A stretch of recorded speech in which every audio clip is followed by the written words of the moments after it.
Between the ages of 6 and 9, I was a native son of the Marine bases of Cherry Point and Camp Lejeune in the eastern coastal regions of North Carolina. My father flew in squadrons of slant-wing Corsairs, which I still think of as the most beautiful warplanes that ever took to the sky.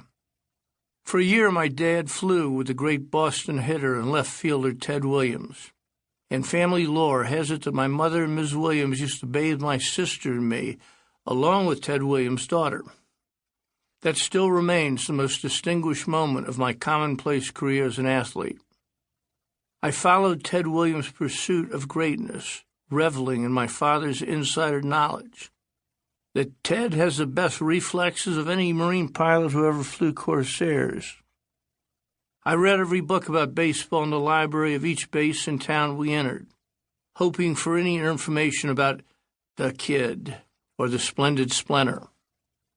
When the movie The Great Santini came out starring Robert Duvall, Ted Williams told a sports writer that he'd once flown with Santini. My whole writing career was affirmed with that single, transcendent moment.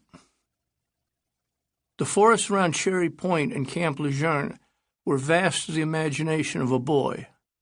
Once I climbed an oak tree as high as I could go in Camp Lejeune, then watched a battalion of Marines with their weapons locked and loaded slip in wordless silence beneath me as they approached enemy territory.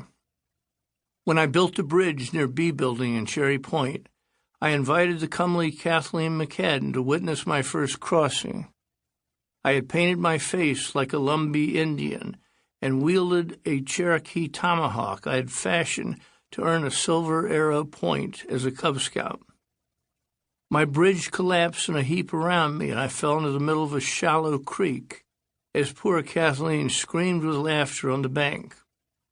Though a failed bridge maker, I showed more skill in the task of the tomahawk, and I felled Kathleen with a wild toss that deflected off her shoulder blade. My mother handled the whipping that night, so further discipline by my father proved unnecessary. For the rest of my life, I would read books on Native Americans, and I once coached an Indian baseball team on the near north side of Omaha, Nebraska, after my freshman year at the Citadel. Pretty Kathleen McCadden never spoke to me again, and her father always looked as if he wanted to beat me. I was 7 years old. Yet an intellectual life often forms in the strangest, most infertile of conditions. The deep forest of those isolated bases became the kingdom that I took ownership of as a child. I followed the minnow-laced streams as they made their cutting way toward the Trent River. Each time in the woods, I brought my nature-obsessed mother a series of captured animals, from snapping turtles to copperheads. Mom would study their scales or fur or plumage as I brought home everything from baby herons to squirrels for her patient inspection.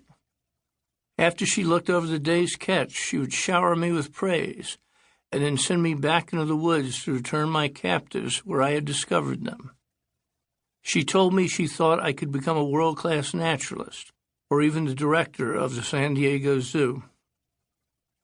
At the library, she began to check out books that gave me a working knowledge of those creatures that my inquisitive, overprotective dog and I found while wandering the woods. When Chippy jumped between me and an eastern diamondback rattler and took a strike on the muzzle before she broke the snake's back, my mother decided that I'd do my most important work in the game preserves of Africa with a scent of lions inflaming Chippy's extraordinary sense of smell. By the time I'd finished 5th grade, I knew the name of almost every mammal in Africa.